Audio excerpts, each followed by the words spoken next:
Hey guys, welcome to today's One Seats Galaxies video. If you haven't done so already, do check out the video descriptions. It's got the link to the Facebook group and the community page. If you haven't done so, join the Facebook page group, just because we do have a lot of discussions there that don't take place on the community page or the YouTube.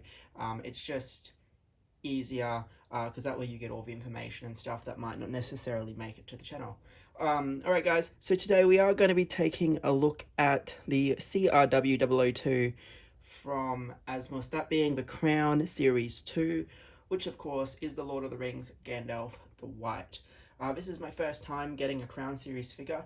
I was a little bit hesitant to get the Crown Gandalf the Grey simply for the fact that I had the original Gandalf and I didn't really want to spend that kind of money to get a figure that I already had.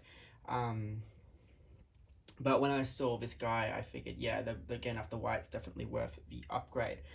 Before I get into it though, I just would like to point out that I did not get this directly from Asmus, and this is one of those times where getting things locally as opposed to buying them straight from the manufacturer, getting them day one, works out better. So basically, if I was to get this guy from Asmus, it would have been $650 plus.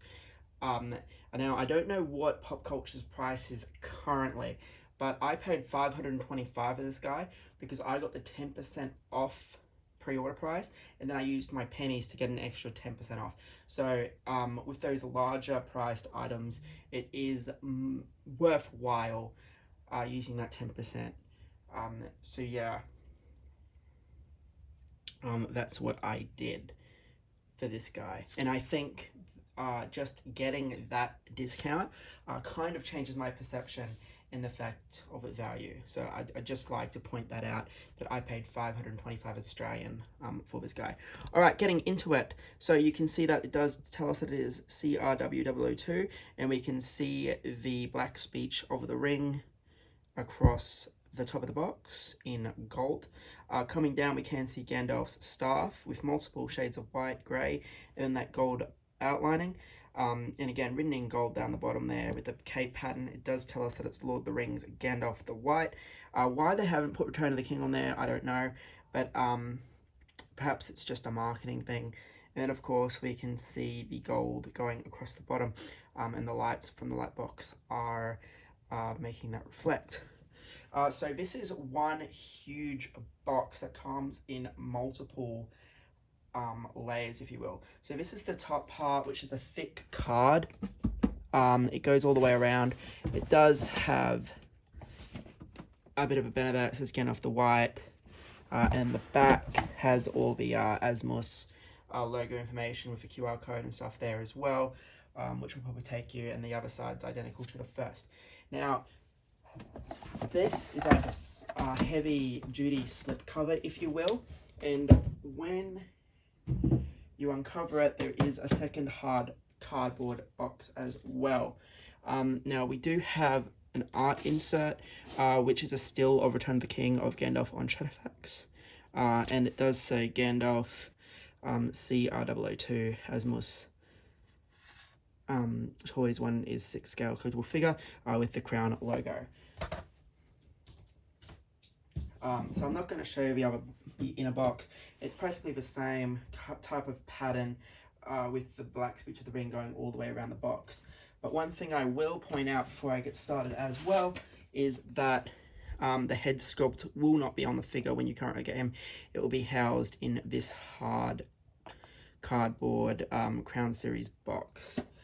Similar to what InArt have been doing, the whole thing's encased in a heavy foam as well. Alrighty, so this guy comes with a total of 10 hands. 2 extra wrist pegs in case you break them, and of course the all-important instructions. So just going through very quickly, we do get a pointing hand, decent enough paint on the hands, looking like hands, got good texture on the veins, etc. We do have this kind of reaching / gesturing hand, I suppose, maybe for holding a book. So you can see the aged paint application on the hand there. Looking quite decent. We get this kind of a power pushing hand as well.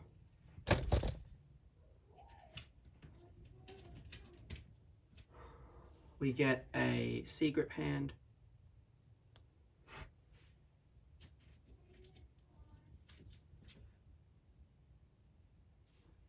We get this kind of relaxed hand, I suppose. I've already put one of the hands for holding the staff on the figure as well. So there's your other relaxed hand. And then of course we get this hand here. That has a bit of dirt paint blemish on it, which is a little bit of a shame. And then we have this hand here as well.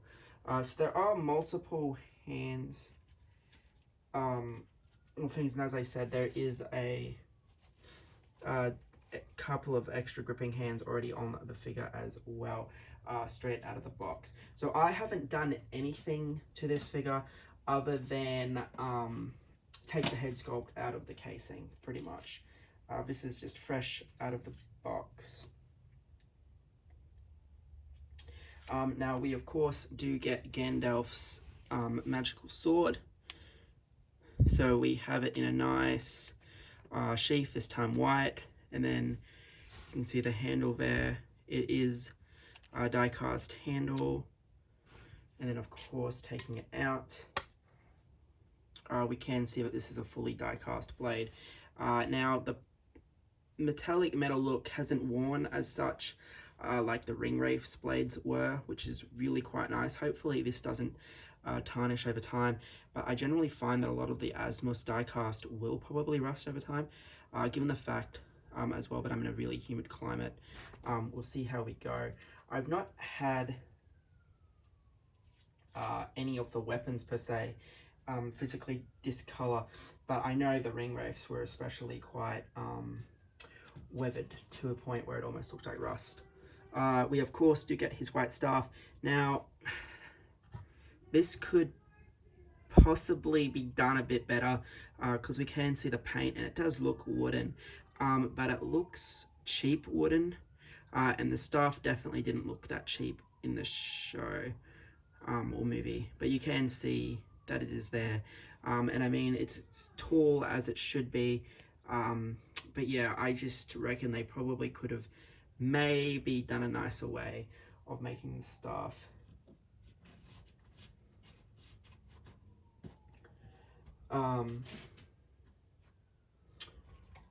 And we of course get his display stand. Now the display stand, I believe, is probably supposed to be the courtyard of Gondor, which is why we get the cream and the white, and it says Lord of the Rings Gandalf. If the crotch grabber was white, I probably would have believed that a little bit more, but given the fact that we get the grass, it's either going to be Pelennor or Gondor, but yeah, it is what it is.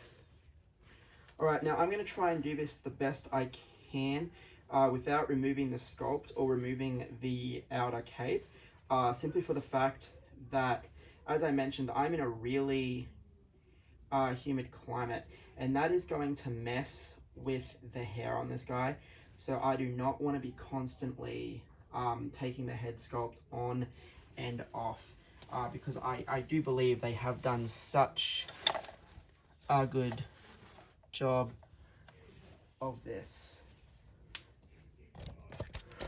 Alrighty. So straight away, looking at the sculpt. Now, a lot of the pictures and stuff that I've seen have made this guy look really red and really puffed and out of breath, etc. So that's not the case in hand. In hand, this guy looks amazing, and you can see here that they really have knocked the sculpt out of the park.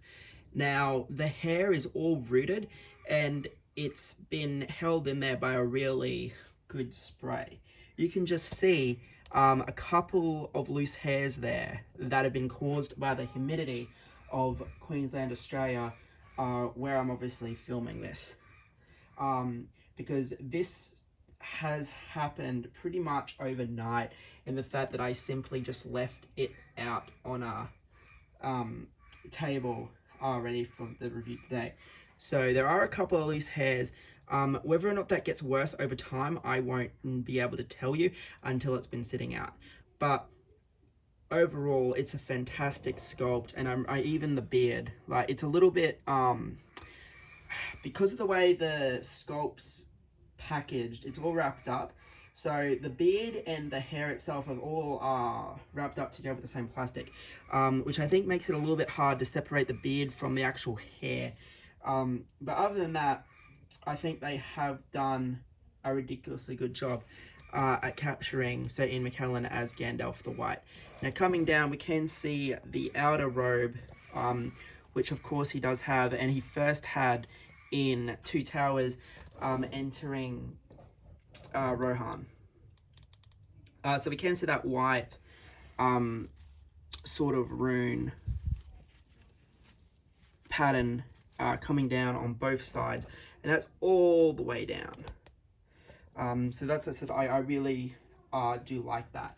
Now, it does have a hood which will function. I'm not going to function that now, but just turning it to the back real quick,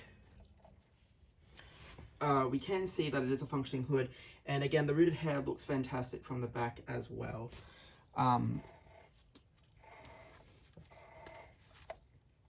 So yeah, I definitely really do like this guy. Now moving this back out of the way and bringing this down, we can see the inner costume.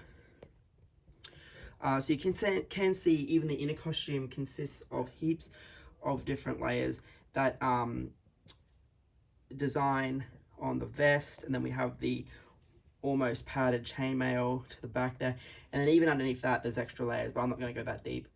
But we can see the intricate patterning on the inner there. So if I move that out of the way, you can see that pattern. Again, all this will need futzing because this is straight out of the box. So this will probably pull down to look a bit nicer. Yeah, there it goes. So that drapes down quite nicely. Now, the instructions do tell you what to do with this belt. If you would like to retie it to this,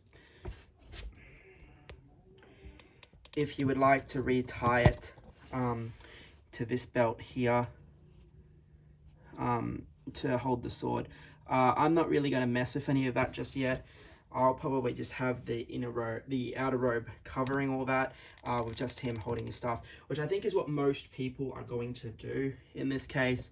But it's nice having the options, and the instruction booklets are really incredibly detailed for that. But even we'll come right in, even the sleeves on the figure, you can see all of that detail. Now, as far as articulation goes, I don't think it's going to really be hindered too much. Like, you can get some really good motion in the arms, despite all of the different layers. I think they really have done a good job of still making him able to move quite well. His boots are also fabric, similar to what we got with the standard Gandalf. They are just this one solid piece, one fabric piece there, but it works really well, and this guy stands much better than the original Gandalf the Grey does. Again, I can't comment on the crown Gandalf the Grey, but one thing I found was that over time, the base of my Gandalf would just give way, so he was constantly toppling, but I don't think this guy is really going to have any of those toppling problems. But yeah, look at that sculpt. That is definitely Ian McKellen.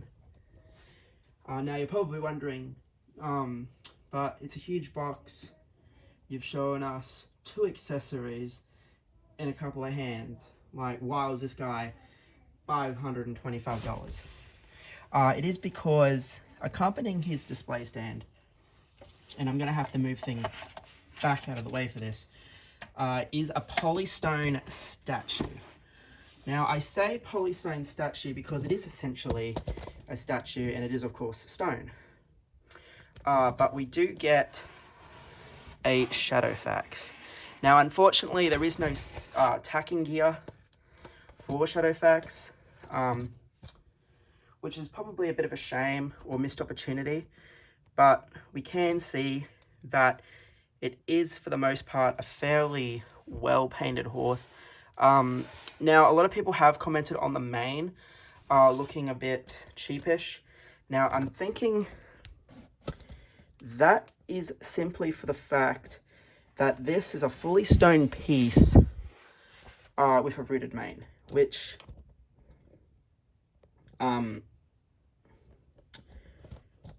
given the fact that we've seen polystone animals before, I think the ghost from that came with the original Jon Snow was not too bad, but I think this would have really suffered if they didn't include the rooted mane and the rooted tail, which they've done. I mean, looking at the horse head itself, the horse head's nicely painted, the ears are fine, the eyes are fine, etc. We have the mane. We have the tail. And of course the rest is just painted. They could have maybe done a flocked, which, I mean, would have probably added a fair bit to the price had they have done a flocked horse. But I think, for the most part, I think it's alright. No articulation like the original Nazgul horses, but again, I didn't own any of those either, so I can't comment on that. And I think there was a Brago for a very short period as well. But I never owned any of that stuff. I wish I did have the Nazgul one, but it is what it is, and I think it's fine. Does it warrant such a high price? Maybe not, but given the fact that we've seen what in art, and this is my opinion, we've seen what in art has done with the bare bones of stuff. Like, the price of their Gandalf the Grey is more than what the Crown Gandalf the Grey was, and it comes with even less currently than what that did. And now they're saying, yeah, we're adding up a light up staff and we're doing this and we're doing that, whatever. But in my opinion, compared to this is better value than the original Gandalf the Grey, because for an extra $25, you're getting this polystone horse and an amazing sculpt, which I'll just swap back up, of Ian McKellen as Gandalf the White. And I think we're just at a point where, because people are, I suppose, demanding these rooted sculpts and everything done, so if everyone demanding these rooted sculpts and everything done perfectly and using materials that aren't going to flake, that aren't going to break over time, I think that is just pushing prices up to a phenomenal point. And the fact is that with 2 accessories, 10 hands, and a polystone horse, you're paying $525 Australian. Given the fact that that was a pretty hefty discount that I received, without the discount it would be $6 something. So I'm happy to pay $525 for this, simply for the fact that we get the massive horse. Had it been just the Gandalf, I think it would have hurt a little bit, perhaps. Now, I absolutely love the no admittance display stand that came with the original Crown Gandalf, and I wish I had that. But for me, Gandalf the White is where he ended up, and it's the stronger version of said character. So I think that this will probably be the ultimate Gandalf. And I do not see myself being interested in another Gandalf, not after spending this kind of money on a figure, which, as like I said, if it wasn't for the horse, it would just be a base figure. And I think it comes to a point where the collector community really needs to ask themselves, at what point do we say no to the price of a base figure? And as a base figure, I'm talking about 8 hands. Sometimes you don't even get that, because this is 10 hands. Normally you get 6 or 7 hands, but I'm talking 10 hands and 2 accessories. That being a base figure. But because we got the Polystone horse, it's a deluxe set. I mean, I know obviously aftermarket prices are different, but we see people pay $700-800 for Blade. I paid $6, I think, for mine. Maybe it was $5, but it was definitely a lot more than it should have been. There have been instances where I've been really lucky. My Davy Jones, I paid $300 for it. I've seen people pay $800 for it. So it does come down to personal means and what you're willing to pay, etc.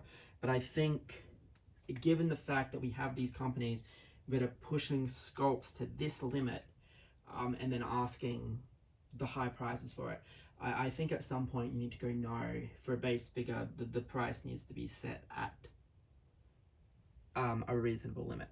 Anyway, I'm sorry for detracting a little if you felt like I detracted a little, but I think it's just one of those things that if people keep paying the really high retail prices of these things, then it's just going to keep going up and up and up and up. And I've even noticed with the most recent Sideshow figure, Pop Culture had it for 500 AUD before the discount, that being Clint Eastwood as the Outlaw, which is just phenomenal that a Sideshow figure of all things could be 500. Because when I started this hobby, a Sideshow 1:6 scale Stormtrooper was 89 US, and I think I paid 110 Australian for my first Sideshow figure. And now I'm seeing Pop Culture asking 500 for a Clint Eastwood.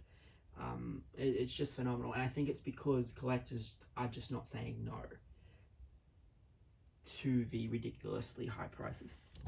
Anyway, guys, this has been a longer look than I was expecting it to be, but again, the detailing on this guy is phenomenal. You've got all of the patterns, all of the really nice material. You've got the faux grass. This is like an AstroTurf type of thing on the display stand. You've got the shadow facts. I feel like the staff could probably have been done a bit better. But other than that, I really have no complaints about this figure. I am concerned that the humidity is going to cause a lot of loose hairs, especially what's already happened to the horse's mane over the last 2 days. But I'm really glad that I did not skip out on this guy. And like I said, at the current price point, I have no interest in buying another Gandalf ever again. Anyway, guys, thanks for watching. This has been the Asmus Crown 2, Gandalf the White.